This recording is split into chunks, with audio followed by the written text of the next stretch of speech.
Hello? Sir, auditorium, sir.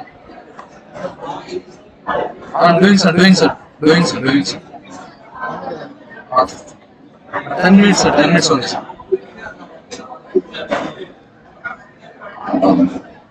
Okay, sir. Arrange it, sir. Hello? Hello?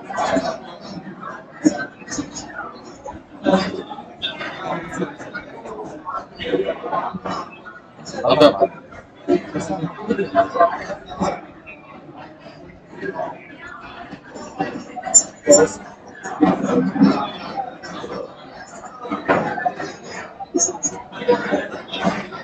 Chemical power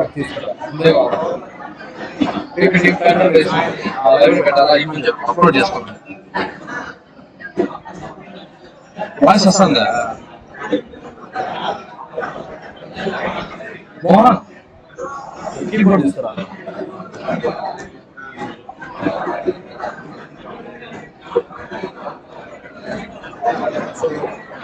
కరెక్ట్గా వస్తుంది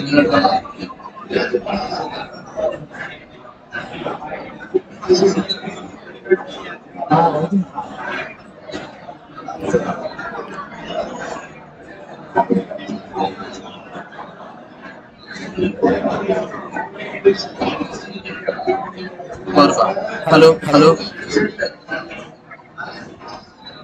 hello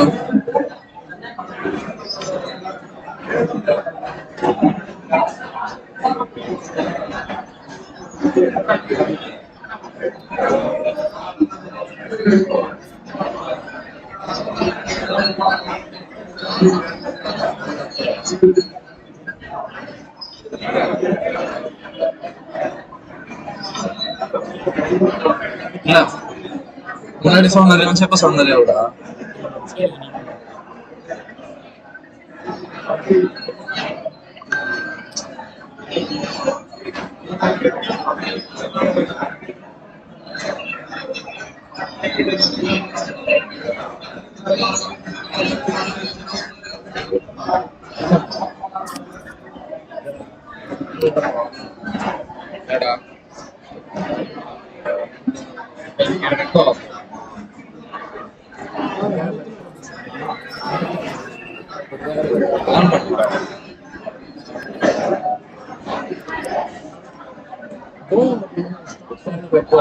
போய் கிடக்க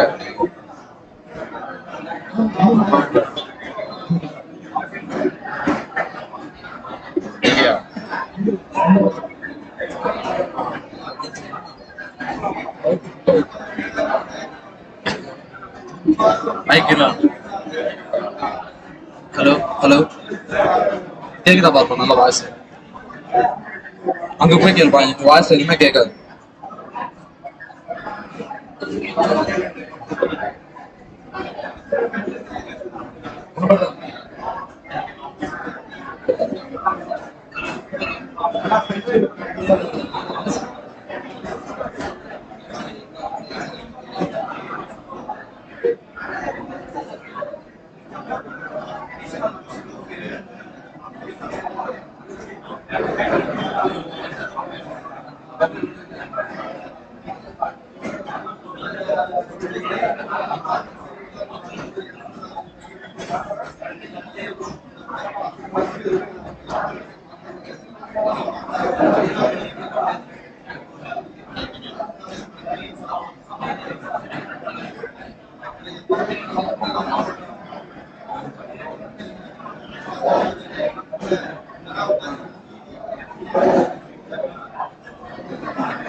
అప్పుడు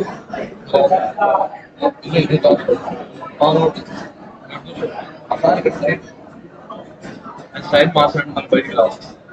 ఎవరన్నా ఆయన అడగ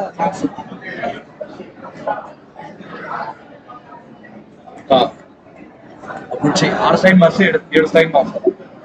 నేను ఉండాలి.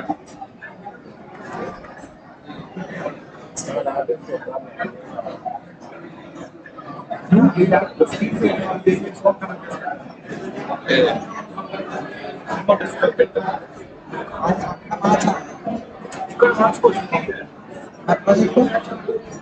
అది అక్కడ మార్చాలి. ఇక్కడ నుంచి కష్టం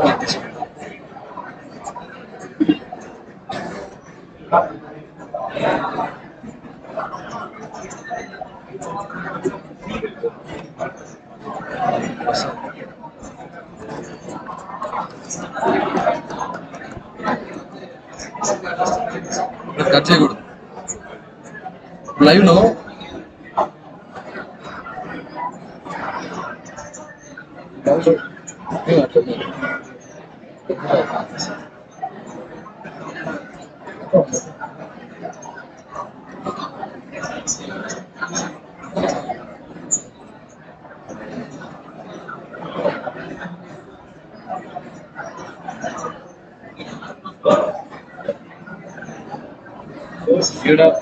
ఇక్కడ వేసేసి ఆరు వేసేసి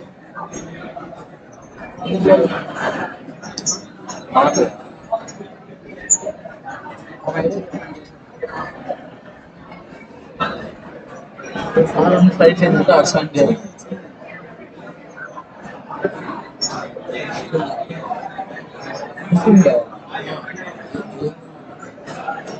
ఈడ పెట్టేస్తాం అసలు చేంజ్ చేస్తుంటారు.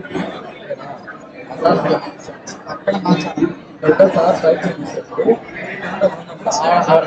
చేంజ్ చేస్తారు. వాళ్ళకి ఆర్మీ స్లైడ్ చేంజ్ చేయాలి. అదేంటి ఎక్కడ నుంచి చేసుకోవచ్చు కదా పైన వైర్లెస్ తెచ్చుకో. వైర్లెస్ కదా తీసుకురాదు. ఎన్ని స్లైడ్స్ ఉంటాయి? స్లైడ్స్ అయిపోయిందా? తెలియదు అన్ని స్లైడ్స్ అన్ని స్లైడ్స్ అన్నీ వస్తాయి. ఎన్ని వస్తాయి?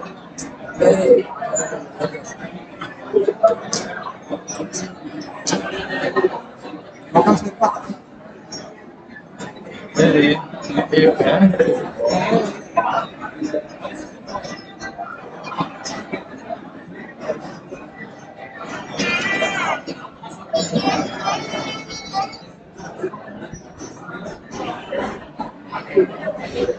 हेलो हेलो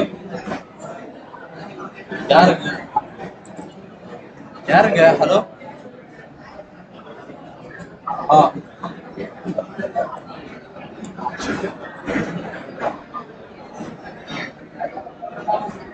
बंदा वांगे एन फोन बना रायन बनाते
పవర్ పండిస్తే చేయొచ్చు.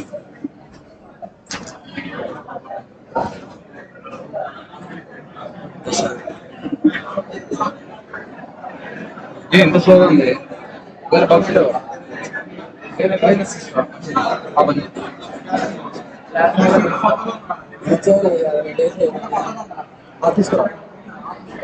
త్వరగా 5 minutes వచ్చాయి 2 minutes వచ్చాయి దాని నుంచి గెలుపుకుంటా పోతాం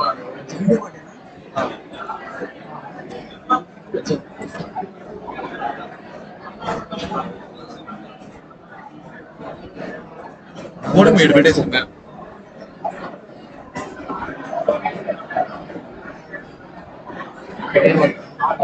ఇట్లా ఉండేది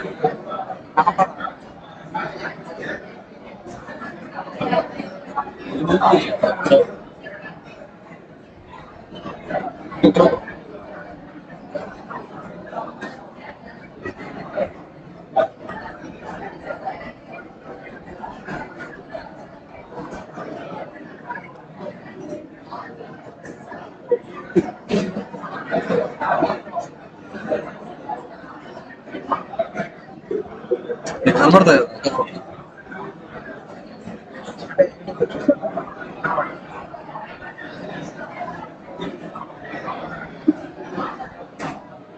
గుర్తుపెట్టుకో నేను కూర్చున్నప్పుడు వీడియో కూర్చోవచ్చు స్లైడ్ చేంజ్ చేసినట్టు ఆ స్లైడ్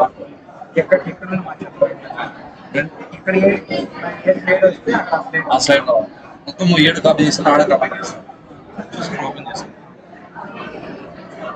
ఇప్పుడు ఒక పవర్ పాయింట్ అయిపోయింది నెక్స్ట్ పవర్ పాయింట్కి వెళ్ళేటప్పుడు నన్ను పిలుపు అయిపోతుంది అన్నప్పుడు స్లైడ్ నెంబర్ వస్తుంది కదా చూసుకో కౌంట్ చేసుకో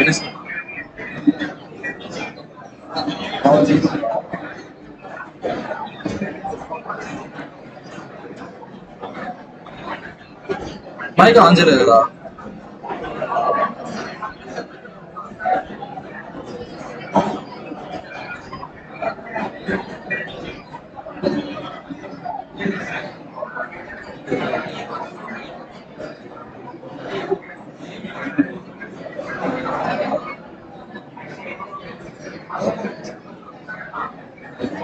హలో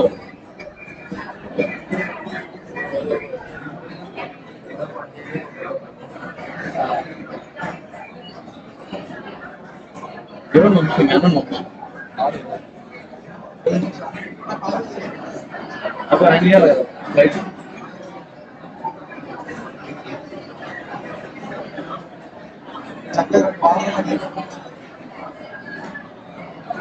అది తీసే వాడతారు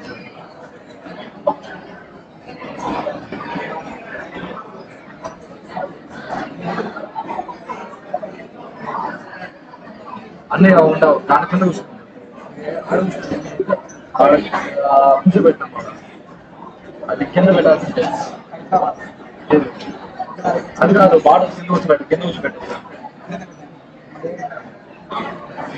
లైవ్ రికార్డ్ అవుతాం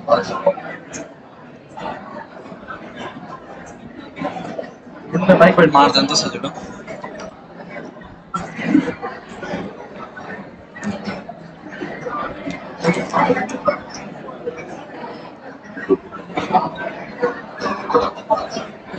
hello hello hello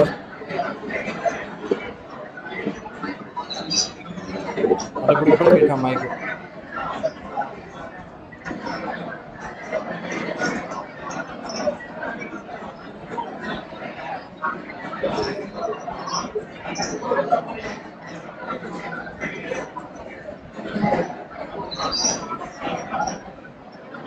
hello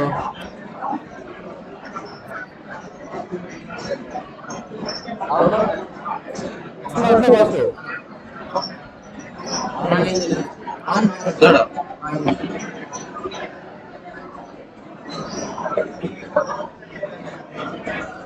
hello hello చిన్నగా వచ్చిందా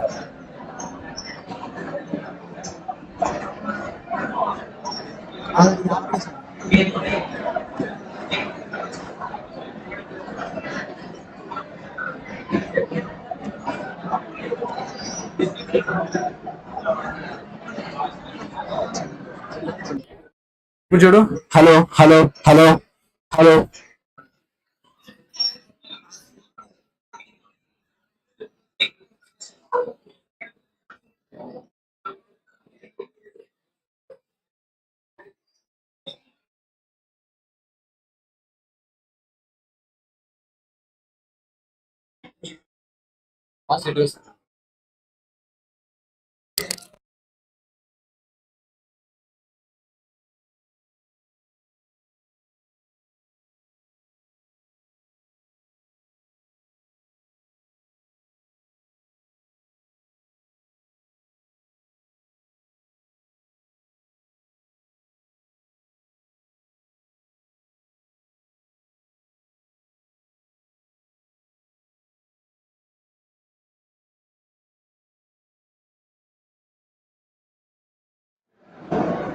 ఇప్పుడు చూడు అది కూడా వస్తుంది చూడు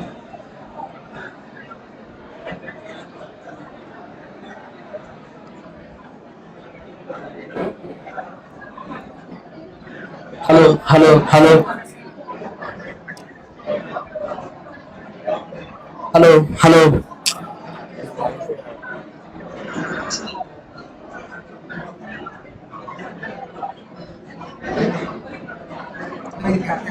ఇది ఆన్లోనే పెట్టేసి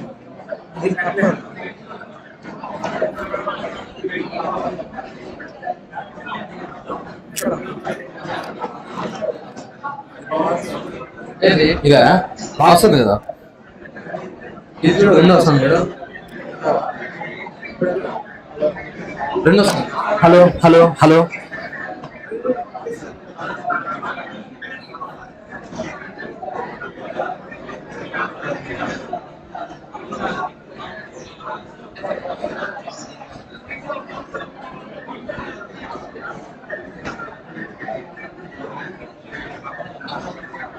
ఆన్లోనే పెట్టేస్తాం క్లారిటీగా వస్తుంది అప్పుడు ఇది చేసాను ఒకటే పెట్టాను ఒకటి పెడితే వస్తుంది రెండు పెడతాను ఛార్జింగ్ అయిపోతుందా భయపడతాను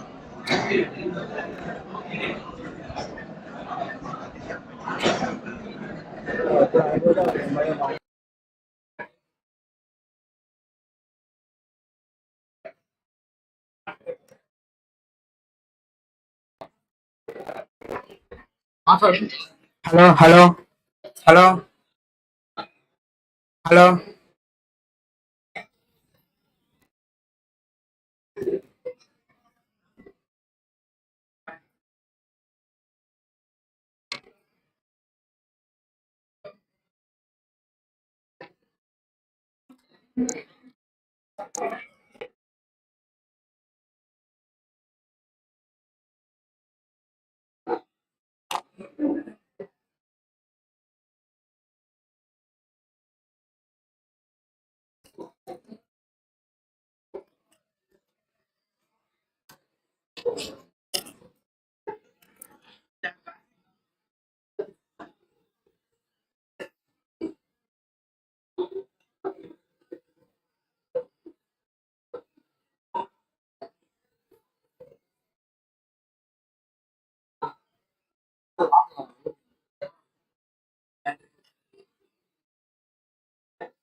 Please sit down. All of you backside, please sit down.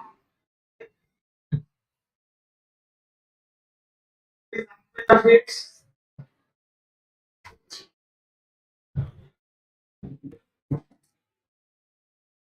I see.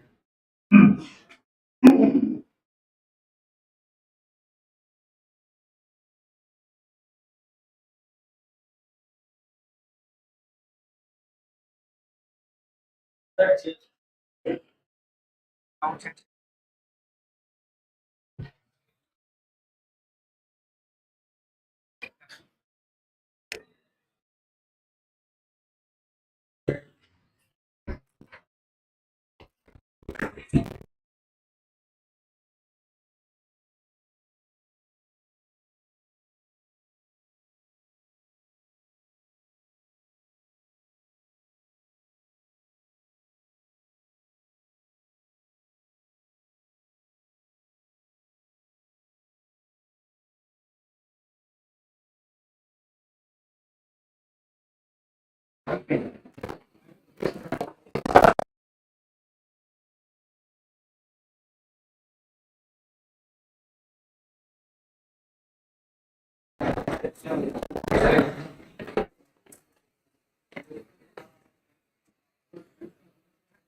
My dear students, good morning to all of you. Now we have almost uh, come to an end. Date for you. And we have invited a senior professor from Harvard, and he is going to deliver his lectures on international trade law. Because this is a very important subject, and many of the professors are not only to the students. That's the reason why we are inviting the experts on this subject. So today, Professor Narasimha Rao is going to pay class. So before that, I would like to give you some information. Your regards are ready, regards material is also ready, your master plan is also ready, and the internal test this time, since there is no time, we give it to you as assignments. Assignment internal test 1 and 2. So tomorrow, internal test main answer booklets and question papers, and all the records, and the records will also be discussed. After today, kindly inform your friends. Of course, the office people will send a message to each and every student by WhatsApp group. Receive students to get information, right? So kindly inform your friends who are absent today. Right? So all this Materials will be distributed on tomorrow from 10 to 5. This is very important signature value. They are little pain and you should not use your brother or sister or father or mother. So we are going to verify each and every record with your handwriting. We are going to write on one small slip of paper. We will number the handwriting with your finger. If it is found that you got it written by somebody, immediately we will reject your regards and we will give you 0 marks. So please be careful in writing the regards. The same. If some of the students, at least 40 to 10 people will be there every year, and we are discarding them. So please take some interest. The regards with your own handwriting. That we are provided the class. Now I request our principal to introduce our guest doctor and start class. Thank you, madam.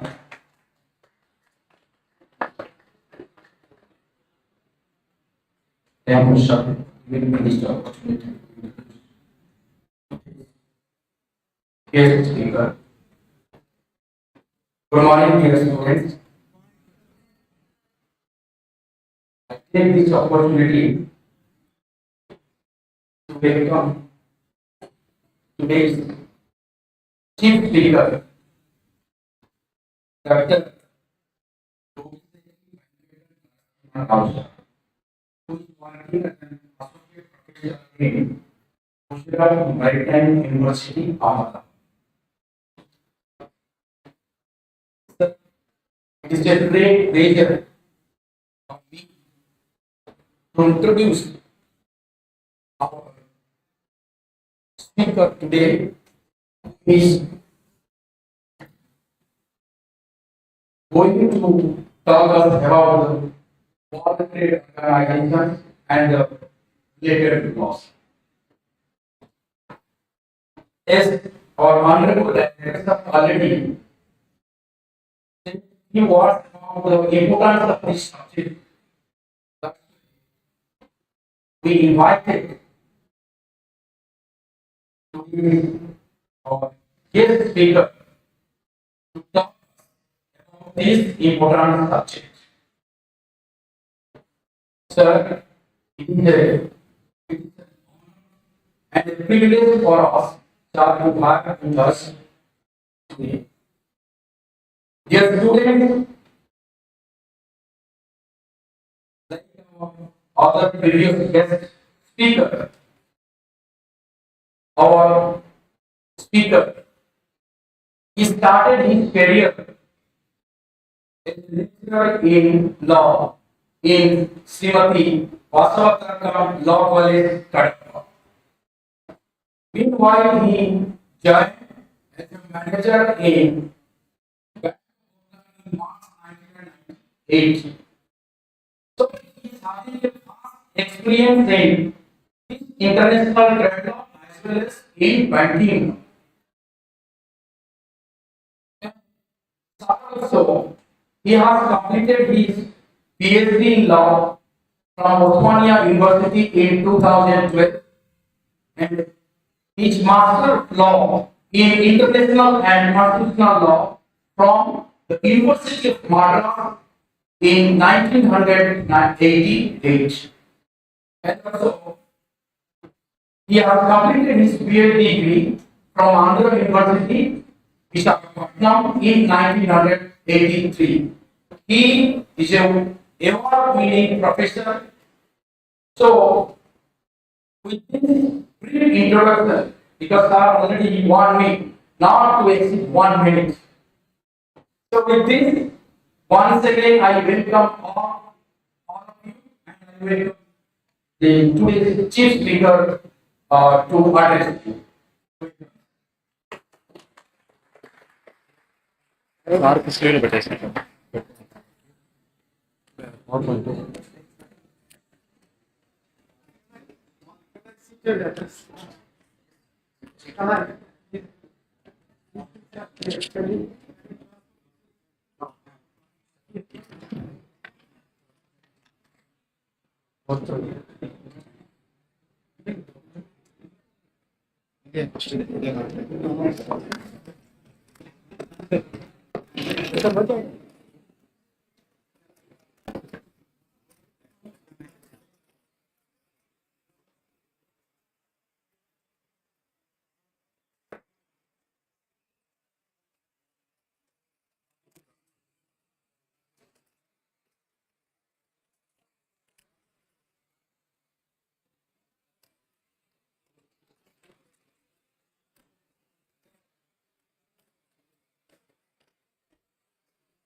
Mic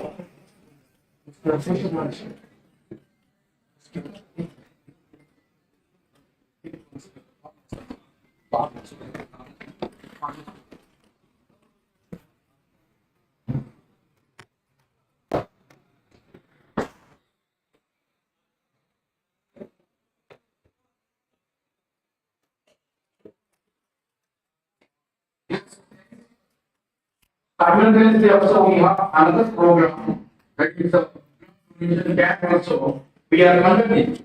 Our college is conducting blood donation camp today.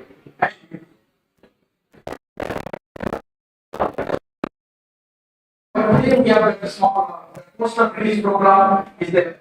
So with this, I would like to invite our honorable directors and our guest speaker.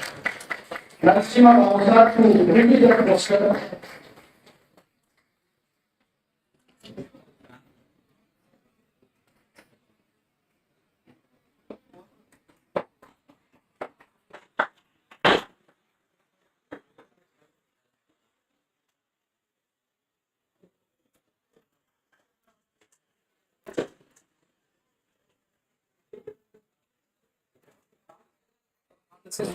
కొత్త దిశందా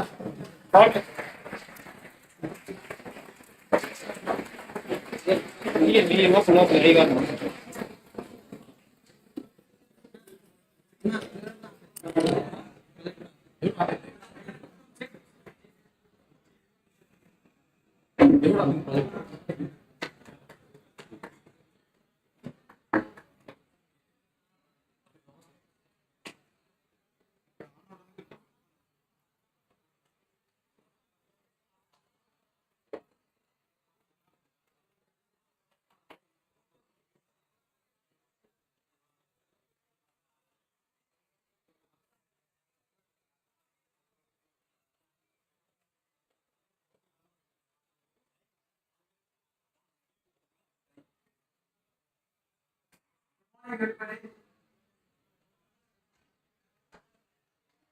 Tomorrow we are going to conduct blood donation camp in our college campus. In honor of Dr. B.R. Ambedkar 132nd birthday celebration. So, first of all, thank you for the support. Dear students, participants, please support us on the tomorrow program for who are willing to donate blood. Please inform before March. Okay. Up to 5,000 every post. So is that providing is there? Anybody have any doubt? Please send a message or call. Otherwise, who are willing to donate blood, send us a message. Okay, thank you for that. Thank you.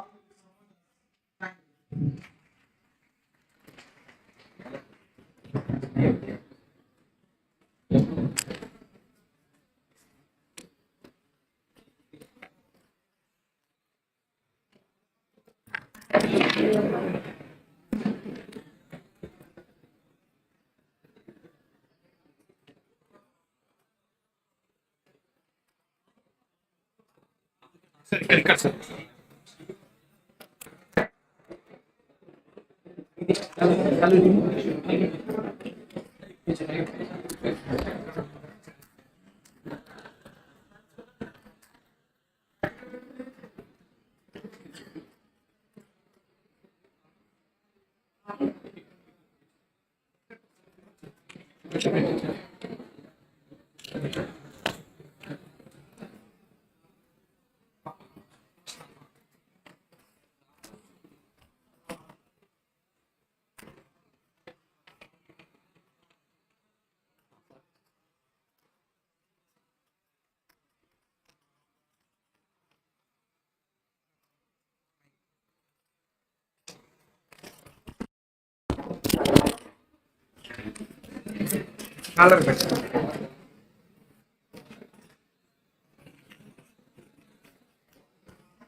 Hello.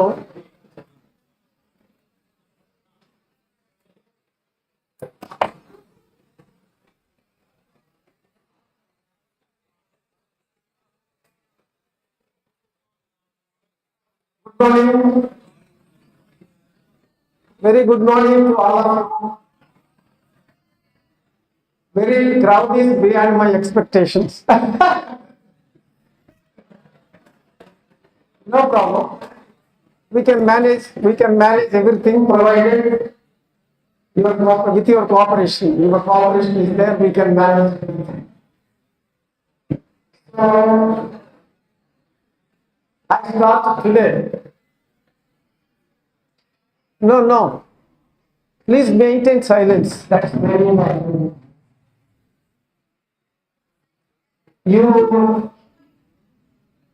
Boharaji has introduced me, has given introduction about me, that my name is G.B. and Rao. I worked for a very brief period in Kadapa College, Kadapa Law College, Kadapa Basotarakam Law College. Then I shifted to Hyderabad, worked for 6 years in Pendekanti Law College. From there, I got selection in Bank of Baroda. I worked in Bank of Baroda for 22 years. Retired from Bank of Baroda Law Department as Assistant General Manager. Then after retirement, again back to teaching. And this is my 5th year of retirement. Still, I am in full-time service. Only for one reason. The reason is I have PhD in international trade law. That's the only reason. Because listen carefully, I tell you so many interesting things about international trade, about international investment, about international commercial arbitration, about maritime law. All these are new areas, very, very new areas, promising areas, 100% employment. So my example is the live example. I have just completed 64 years, entered 65, still I am maintaining good health without any complications, health complications. I am in full-time service after retirement from the bank. Only one reason, again I am repeating, only one reason is I hold degree in PhD in investment law, trade and investment area.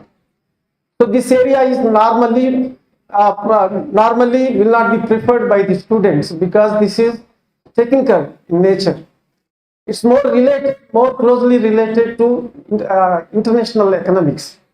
Because it's an international economics, part of economics, naturally it's a little technical, very tough. That's why students don't prefer this subject. So whatever subject not preferred by many people, many students, naturally you get opportunity because of less competition. You can continue yourself in employment as long as you can. as long as you can. This is my example is the live example. So I am now 65 and I like to work up to 70 years, provided health permits me to do that work. So nobody, because no competition at all. No competition at all.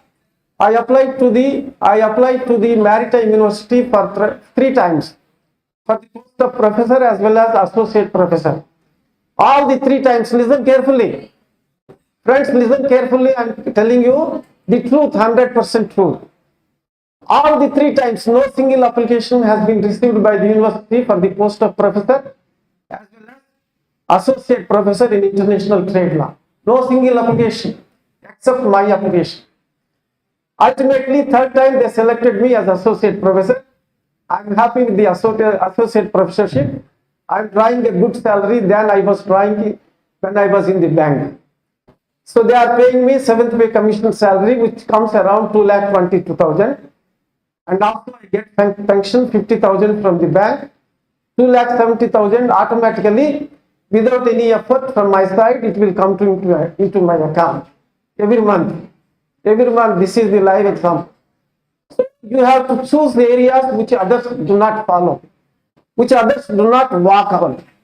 So then you get more chances, more employment chance.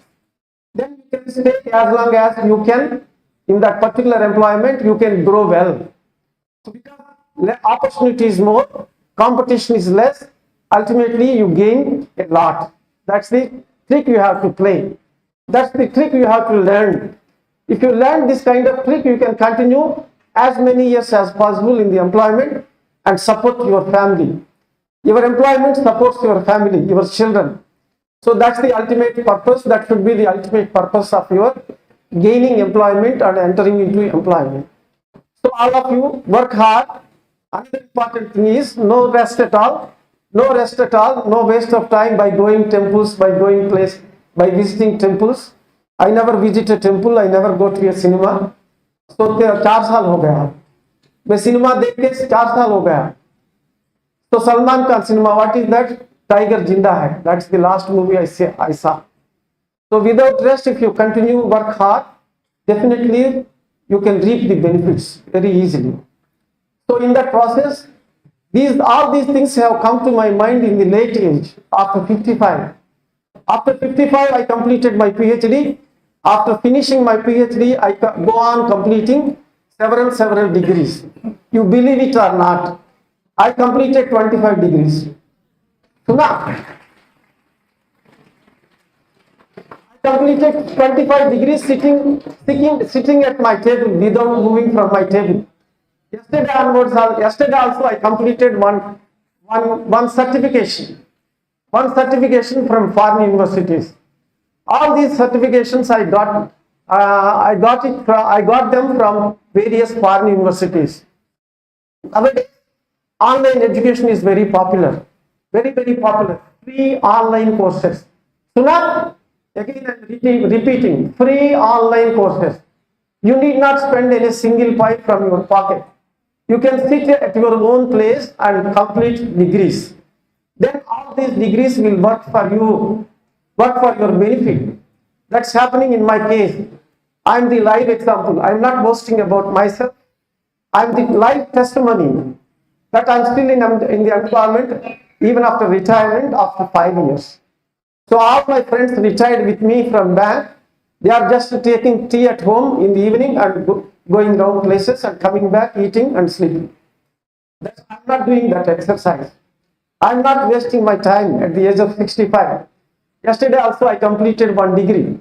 That degree is International Trade and Theory from a foreign university. So in this last 2 months, I completed 2 degrees, 1 diploma, 1 certificate. So total degrees मेरा पास है 25 degrees with PhD. So when you do this, naturally benefits will come to you. You need not run after employment. Employment will run after you. समझ गया? Employment will run after you. Not you need not run after employment. Employment will run after you. You get chances. You get attending meetings, seminars, international conferences. All these things are benefits of. Now coming to the international trade law, this is an important area, not preferred by many people, because I gave the reason. Because international trade is very closely connected with economics, macroeconomics. So it's a more related to economic theory. Because it's related to economic theory, naturally little technical. That's why people avoid it. But I didn't avoid it at the age of 55. I thought this will bring me some good result in my life. I pursued it. I completed PhD in international trade and investment law. Where the topic in the PhD is most favored nation treatment in international trade and investment agreements. Nobody prefers this. I preferred it. Result is benefit. That's. I encourage all of you to pursue higher studies and if possible research in a foreign university. Excellent universities are there. Recently I went to Netherlands also, Hague Academy of International Law. I attended summer course on private international law. I spent in the Hague Academy for 1 year, for 1 month, for 1 month. Hague Academy of International Law. It's the most advanced academy in international law. Hague is a small city in the Netherlands. So I went there. It was there in my mind as a student. I saw the Hague Academy poster in Madras University Law Department. Since then it was there in my mind subconsciously. Subconsciously it was there in my mind without my knowledge. Then after 62 years it worked for me, that idea what is there in my mind. What entered into my mind, it worked after 62 years of my age. This year, last year, I spent 4 lakh rupees and went to Netherlands, attended summer course on private international law in Hague Academy, which is going to be a rich experience. Rich experience in the sense that you in the summer courses, international law courses, you find people from all countries, from all cultures. So, kitna log participate kiya? People, students like you from 70 countries are participants in the summer course. You can interact with all those people with different cultures and different backgrounds. That's the advantage. People, black people, brown people, white people, so many varieties, so many hairstyles, so many dresses, varieties of dresses. All these things you can experience if you attend international courses. So that opportunities are there. Those opportunities are available in the present century to all of you. Aim to the long run and reap all these benefits available internationally by pursuing good courses and also by pursuing research. Research you should do.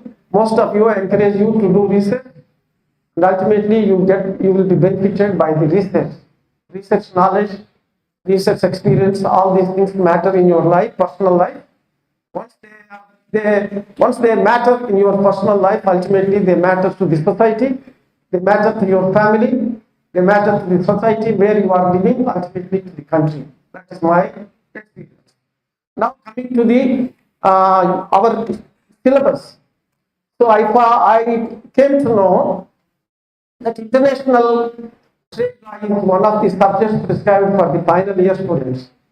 I thought there will be final year students maybe 40-50 crowd. To my surprise, I found so many. It's a big crowd. It's enjoyable. So I'm not afraid of crowd.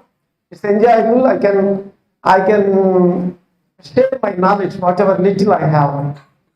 Whatever little knowledge I have, I can share my knowledge, my experience with all of you. That's the moment I'm cherishing. I cherish it today. And this is the topic I am going to cover. I came prepared 3 topics. One is international sale of goods. First one is international sale of goods. Second one is e-contracts. E-contracts are e-business transactions, otherwise called. The third one is foreign direct investment. These are the 3 topics I am thinking of covering in this session. I am going to continue this session up to 1 o'clock. With a little break. With a break of 15 minutes, I continue this class up to 1 o'clock. So this subject is taken care. Please be attentive and allow me to speak and explain to you the principles of international trade law. Especially the specific topic is International Sale of Goods Act. International Sale of Goods, Contract of Sale of Goods. So you must have heard something about contract. What's the contract? You must have heard, you must have learned something about contract. What is a contract? You must have learned something about contract in the first year of your LLB. Am I true? First year of LLB, contract law. This is the fundamental law, basic law. In all universities, contract law, general principles of contract law is taught in the first year itself. IPC is taught in the first year itself. Indian Evidence Act is taught in the first year itself. All these things are fundamental to the advocate's profession or legal profession. That's why in the first year itself, all universities try to imbibe the principles of contract, general principles of contract in the first year itself, and also Indian Evidence Act in the first year itself, principles of evidence, how to prove a particular fact before a court of law. These things are also will be taught in all university in the first year itself, and apart from that, criminal law also taught in the first year itself. Principles of crime, principles of criminal law, incorporated in the Indian Penal Code. So for each and every country, there will be a penal code. Pakistan Penal Code, Indian Penal Code, so British Penal Code, American Penal Code. So all countries will have a criminal law branch. So in India also we have a criminal law branch, namely Indian Penal Code, making certain acts as wrongful acts criminally. Making certain acts as wrongful acts criminally, we call them popularly crimes, offenses. So offense is a punishable act. So offense is a punishable act. So whoever indulges himself in a crime, in an offense defined under IPC, Indian Penal Code or Penal Code, so that person will be punished with penalty in the first place. If not penalty, with imprisonment. Imprisonment, rigorous imprisonment or simple imprisonment. Sometimes both imprisonment as well as punishment. Penalty. So this is the simple about Indian Penal Code. We are not going to learn in this session about the crimes on Indian Penal Code and other criminal things. We are going to learn about trade principles. Trade principles, simple trade principles of contract. Contract of sale happening at international level, not at municipal level, not within a country, not domestically within a country, but we are going to learn something about a contract signed between two people. One person sitting in his country, other person sitting in the other country. This is an international contract. Contract of sale, international contract of sale, we are going to learn about how this happens. What is the operation? How it operates? What are the principles of liability? Who are the parties to an international contract? To what extent they commit? The parties are liable. Each party is liable in case any default is committed by any of the parties or one of the parties, and ultimately what is the remedy available in case default is committed by either of the parties or one of the parties. This is what we are going to learn in this session. Mostly similar, international contract is also international contract of sale is also similar, mostly contract of sale in the domestic area. In domestic area, we have a law, specific law. That law is called Indian Sale of Goods Act 1930. You must have heard something about this act, learned something about this act in contract of sale of goods in contract 2 paper. Contract 2 paper is also taught normally in the first year itself. Am I okay? Am I true? First year itself you must have learned contract of sale of goods, contract of indemnity and guarantee, contract of bailment, contract of agency. All these contracts are special contracts. They govern the special relation in all these 5 cases. In case of indemnity, the contract specially governs the relation between the indemnifier and the indemnified. In case of guarantee, contract of guarantee, the contract governs the relation between the creditor First party, the debtor. Second party, the third party is guarantor. In case of bailment, the contract of bailment regulates the relation between the bailer and the bailee. In case of agency, the relation between the contract of agency governs the relation between the master and agent, principal and agent. That is the relation. Because these are all, why they are called special contracts? Because they govern the special relation in each of these cases, not the general principles or general relations. You must have studied general principles of contract in contracts 1 paper from section 10 to 74 or 75. All these 75 sections, they speak about the contract, principles of contract. Principles of contract general in nature, not special in nature, general in nature. Now let us see the contract of sale of goods. So take for example, simple example. We start this session with a simple example. Every day we purchase several things, chota things. You go to a pawn shop, cigarette shop, you purchase a cigarette. You pay the cigarette price and that gives you cigarette. Contract is completed. Contract is completed. It's a valid contract. You said nothing. That fellow also, the other party also said nothing. The contract is, offer is there, acceptance is there, contract is completed. He has performed his part of the duty. You have performed your part of the duty. Contract is completed. Contract entered, completed bhi ho gaya. Completed bhi ho gaya. That is how. Similarly, if you go to vegetable shop, so you purchase vegetables, vegetable vendor gives you vegetables and you pay the price. So contract completed. This is also a contract. You go to cycle shop for repair. You go to watch shop for repair. You go to some other dry cleaner shop for dry cleaning, and you go to some shop. You purchase some commodity, some article.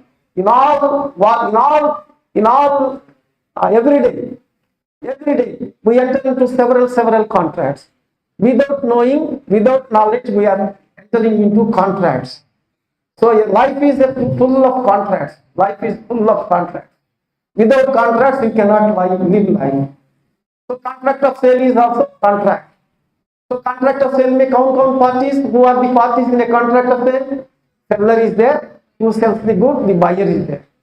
This is a contract about sale of goods. What do you mean by goods? Goods is defined under section 2 of the Indian Sale of Goods Act. Indian Sale of Goods Act. What is a commodity? What is a good? What are goods? What is the definition? You must have heard. You must have learned something about contract of sale. So contract of sale the contract is specific contract for the sale of goods by the seller to the buyer. The seller agrees to sell the goods, specific goods. The buyer agrees to purchase those specific goods offered by the seller. This is simple contract for a price, for a consideration. That is what happens. Now the question is, the subject matter is sale of goods. The subject matter is sale of goods. What do you mean by goods? Goods means every kind of movable property. Every kind of movable properties. No. This is how broadly it is defined. Contract is goods. Goods is every kind of movable property except, come on, share with me, interact with me, except currency, that means money, except actionable claim. These two items are excluded from the definition of contract.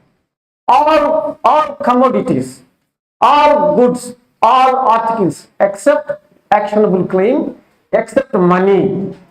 All other movable properties are goods. This is how it is defined. The expression goods is defined in Indian Sale of Goods Act. So now coming to they said that you understand the basic concept of sale of goods.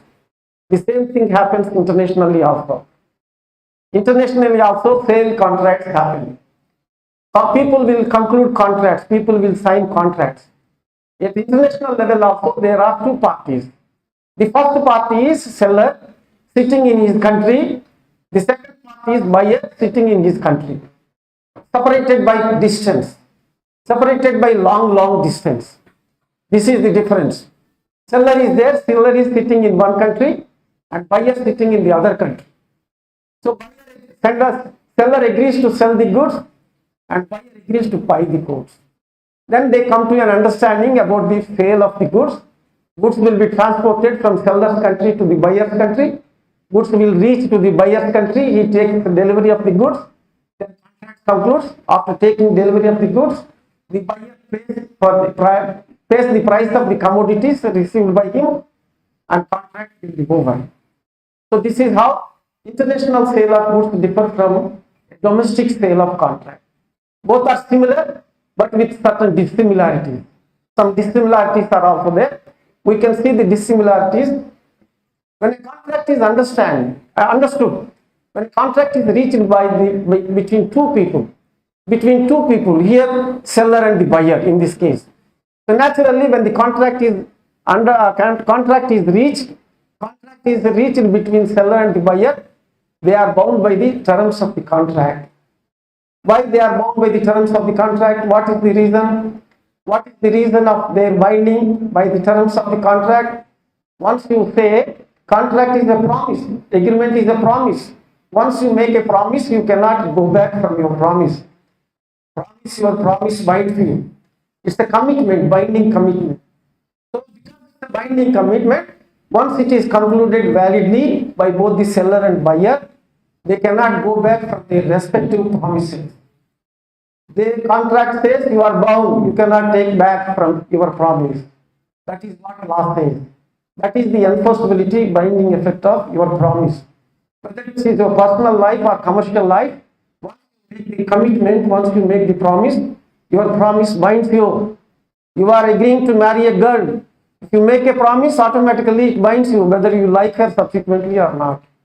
समझ में आया? Because it's not commitment. Openly you are committing yourself before all elders that you like her. But बाद में you don't like her.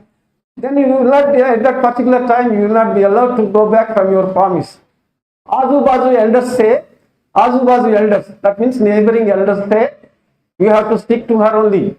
You cannot turn your head to other girl. ऐसा बोलता है. समझ में आया? The same thing. The same thing also contract. Once you make your promise,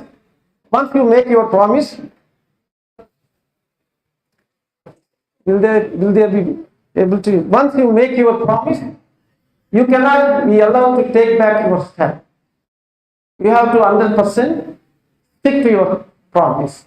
This is the enforceability, binding effect of a contract or commitment. It need not be a contract always. Once you make commitment, legally it is a binding. It will have binding effect. Ultimately, if you go back for various reasons, reasons not important. For various reasons, you may try to go back from your promise. Maybe because of circumstances, disfavorable circumstances. First you make your promise, you committed yourself, you do something for the other, then बाद में circumstances are not favorable to you, then you try to go back to withdraw your promise, then law says you cannot withdraw your promise, but still circumstances are forcing you to go back from your promise, ultimately you commit default. Whatever say. So ultimately you commit default. When you commit default, your default automatically puts the other party into loss. He will suffer loss. You have breached your promise. You have gone back from your promise. Because you have gone back from your promise, your default automatically puts the other party some loss, some kind of suffering. So thus sufferance he cannot bear unless he expects you to compensate his loss. Loss says you pay damages to him. Because you have committed default, because of your default he has suffered from damage, you pay this much of compensation to him so as to cover the loss. This is what the mechanism is everywhere. Whether it's a domestic contract or international contract, the contract is a contract.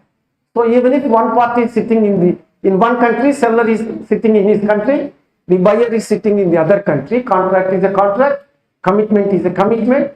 Once you make commitment, automatically you have to honor the commitment under any circumstance, at any cost, without any default. This is what international contract of sale also says about. International contract of sale, I will give you some slides.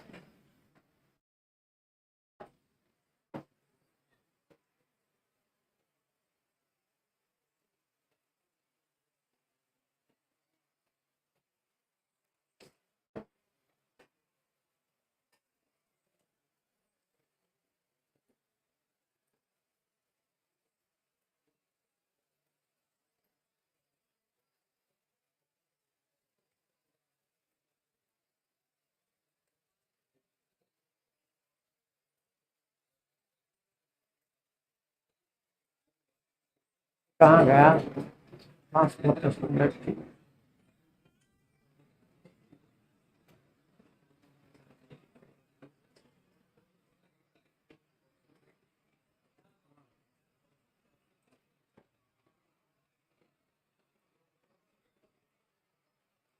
इसे भेजा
Friends,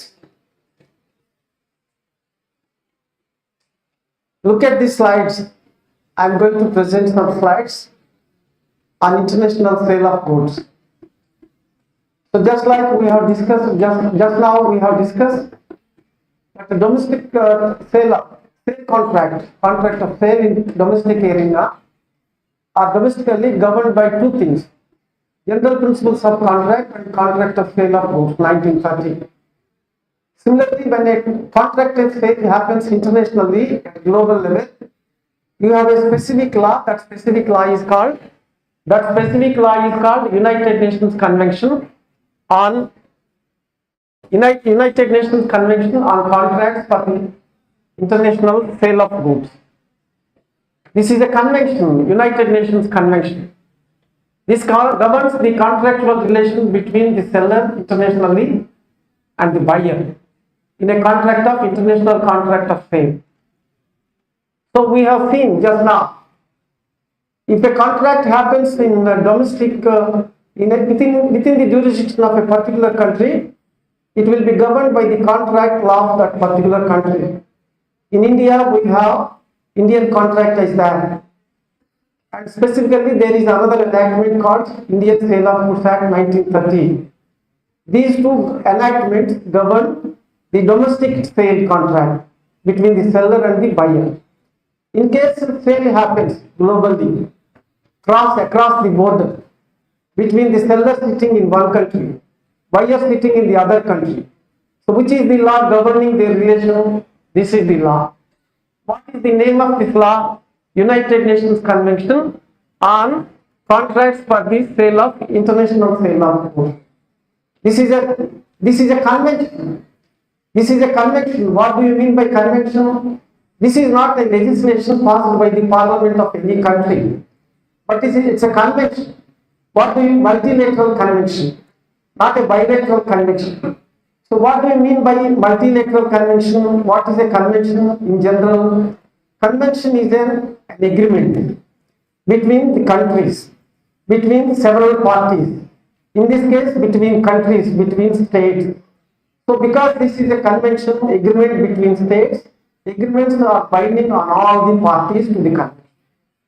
So convention will have a binding effect just like legislation in the domestic arena, in the national jurisdiction. Even if this is an agreement, this operates like a legislation, domestic arena. So this particular convention is binding on all the member countries. There are 94 or 95 countries members to this particular convention. This is a United Nations Convention, and this is concluded in the year 1980, came into operation in the 1988. So 8 years later, after signing up of the contract, it came into operation after 8 long years. Why 8 long years? Why a convention cannot come into effect immediately on signing? It can come into effect immediately on signing. Whenever a contract is concluded domestically between you and her, so immediately on signature it will come into effect. The moment you sign, both the parties sign, automatically it will come into operation. Both the parties are bound by the terms of the contract. But international contract is not like that. International contract came into signed on 1980. It came into operation 1988. After 8 years of stay, after 8 years of long wait, it has come into operation. Why this much of time gap between signature and between operation? Signature and operation. Why this much of gap? What could be the reason? What could be the reason? Batao. What could be the reason? One party should ratify it. And Bas, legislation. So in international contract, convention is also a contract. It's a contract, multilateral contract. In international mere signature is not sufficient to bring the contract into operation. So after signing of the contract, it is to be ratified by the parliament of that respective country. Once the parliament ratifies the convention, then it comes into operation. So to take the minimum ratifications in this particular case, 8 years laga hai. 8 years laga hai. So ratification में time चले जाता है. Because of ratification, unless the minimum ratifications are received by the depository, office of depository, international convention will not come into force or will not come into effect. So here also the minimum ratifications required for bringing this convention into operation is minimum 20 ratifications. To receive the 20 ratifications, 8 years laga hai. 8 years, it took 8 years time. After 8 years time, okay. So after 8 years, then at the 8 years, at the end of 8 years, the 20th ratification came, and automatically this particular multilateral convention came into operation. So this convention is called Multilateral Convention for International Sale of Goods. It's not governing the domestic sale of goods between the seller and the buyer. It's governing the relation between the seller sitting in his country, buyer sitting in the other country, separated by long distance, long distance, thousands of kilometers away. Now, how this contract comes into effect? What are the formalities for conclusion of this contract? What are the responsibilities of the buyer? What are the responsibilities of the seller? And what are the remedies available to the buyer, to the seller in case of default committed by either party? Is the subject of this convention. Is the subject of this convention. Let us